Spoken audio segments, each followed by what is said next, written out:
কেমন আছেন সবাই? আশা করি সবাই ভালো আছেন। নতুন একটা ব্লগে আপনাদেরকে জানাই অনেক অনেক স্বাগত। সকালবেলা হচ্ছে ভাত ভাজি করছিলাম, ভাত ভাজি খাইছি ২ জন। আর আজকে তো বন্ধের দিন, ও বাসায় আছে। তো এর জন্য আমার হচ্ছে যে দেখা যাবে আজকে আমি সারাদিনই মোটামুটি ২-৩ বারই আমার রান্নাবান্না করতে হবে আর কি।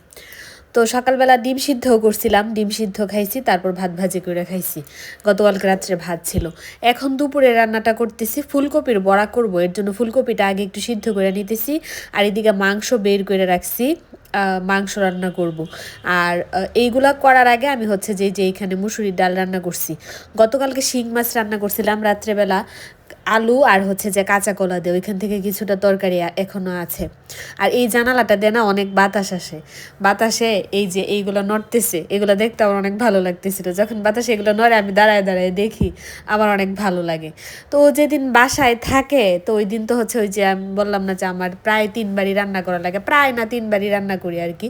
মানে যখন এটা তখন আর কি, সকালেরটা সকালে, দুপুরেরটা দুপুরে, রাতেরটা রাতে, এরকম। তো ওই দিন আমি কি করি, ঘরের জন্য কাজগুলো থাকে ওইগুলো হচ্ছে যে আমি রান্নার ফাঁকে ফাঁকে করি।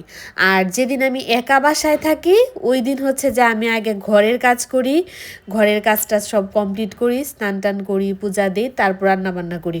অথবা রান্না আগে করি, তারপর হচ্ছে যে ঘরের কাজগুলা করি। মানে একটা শেষ করে আর একটা করি আর কি। কিন্তু ও যেদিন থাকে ওই দিন তো হচ্ছে যে আমি এই কাজগুলা মানে ফাঁকে ফাঁকে করি, ঘরের কাজ টাজগুলা।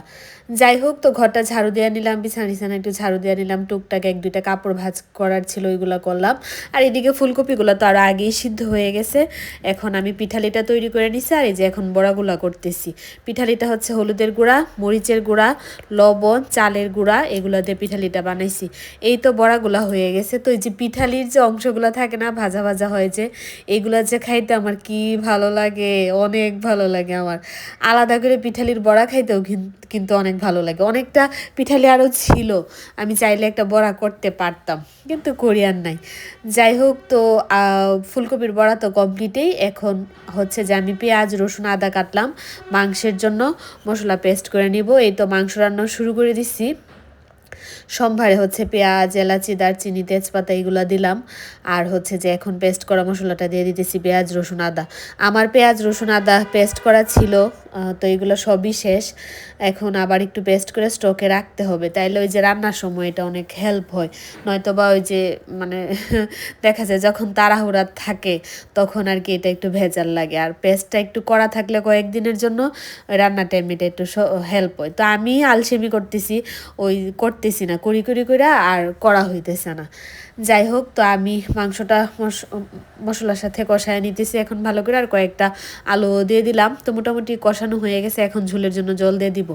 আর ২-৩টার মতো কাঁচামরিচ দিলাম। আর ও গেছে বাজারে, আয়সা হচ্ছে এখন ঘর মুছতেছে। তো পালং শাক নিয়ে আসছে, আমার মাংস রান্না অলরেডি কমপ্লিট। এখন এই যে একটু পালং শাক রান্না করতেছি। তো সবাই ভালো থাকবেন, এই ভিডিও এই পর্যন্তই, টাটা।